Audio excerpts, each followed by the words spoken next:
MACD is one of the most popular technical analysis tools out there. I see it every day on people's charts.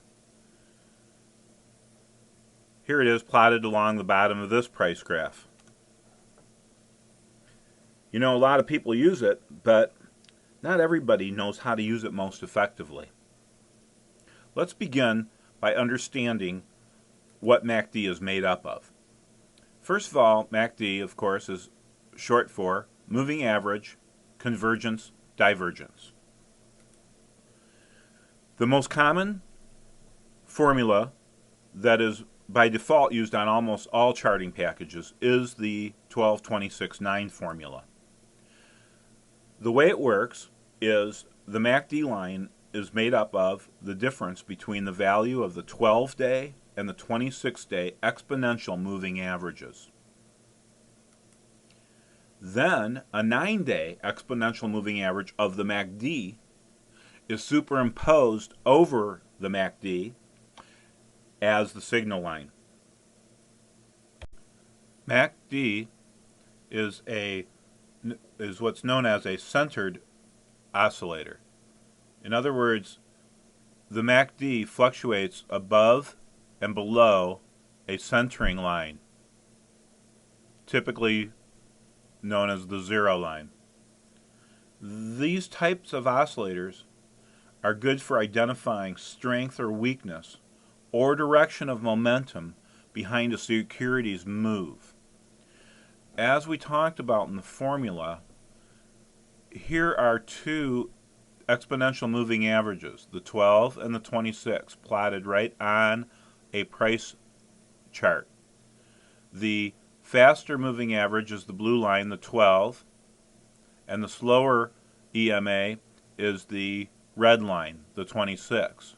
You see the 12 is at 40 approximately, and the 26 is at 38. So the difference between the two, the 40 minus the 38, gives us the MACD line. Here the MACD is plotted down below. The black line that I'm pointing at is the MACD line. You see it is at 2. That's the 40 minus the 38, so it's a positive 2. The MACD will fluctuate below and above the zero line. Typically, with centering oscillators, when the oscillator is above the zero line, we are in a bullish mode, and when the oscillator is below the zero line, we are in a bearish mode. This other line drawn here is the 9 exponential moving average, the 9-period EMA of the MACD of this black line itself. You know, the moving averages in and of themselves are known to be lagging indicators. And this chart represents that pretty well. As you can see, this move down turned right about here. And it wasn't until about 5, 6, 7 days later that the moving averages actually signaled the change.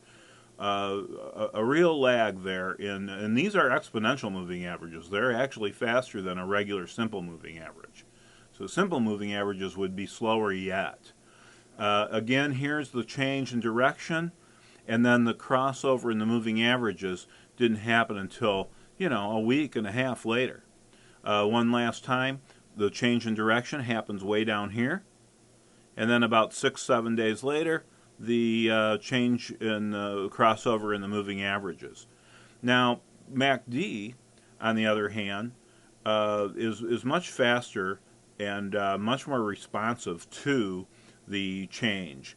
So as you can see, the changeover, the crossover in MACD crossing the signal line happens here at this blue line, and the red line shows how much more later it was that the actual moving averages crossed.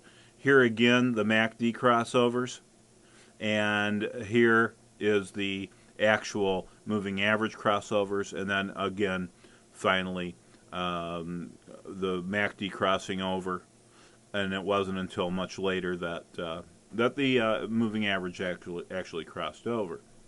Now, remember how MACD is created. The MACD is the difference between the 12-day and the 26-day. So if MACD crosses above the 0 line, this indicates that the 12-day has crossed above the 26-day. And so as you see the MACD crossing the 0 line here is really representative of where the true moving averages are doing their crossover. As MACD is rising, this is telling us that the gap between the 12-day and the 26-day is widening, therefore indicating that bullish momentum is increasing. As MACD crosses down below the 0 line, we know that the 12-day has crossed down below the 26-day.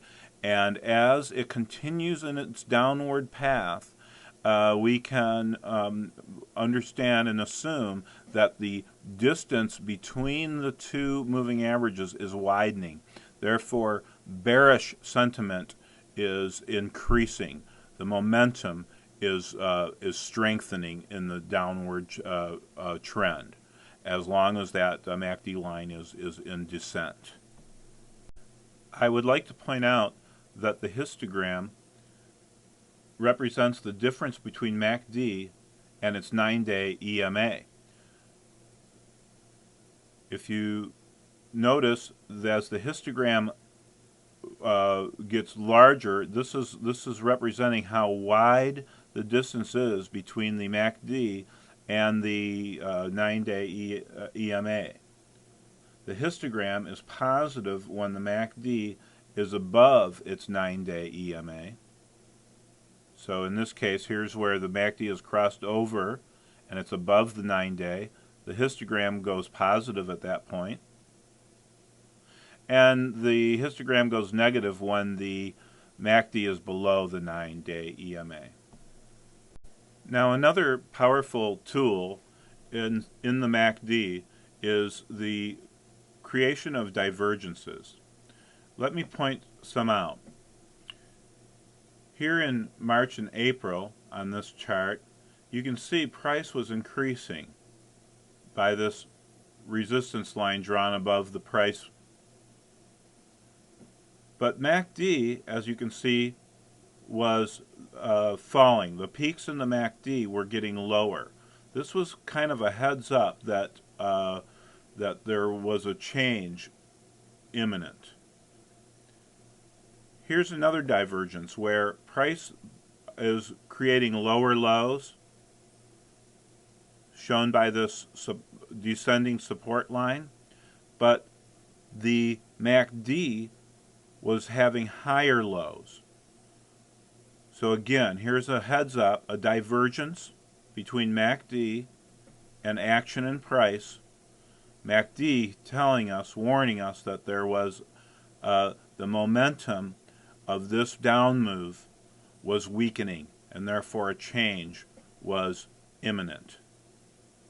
One more time, another example of a divergence: lower lows in price, higher lows in MACD, and then immediately followed by a MACD crossover and a change in direction. It's important to notice as well that MACD was making higher lows, but moving averages were making lower lows in this case. Here, the moving averages were making lower lows, but the MACD was making higher lows.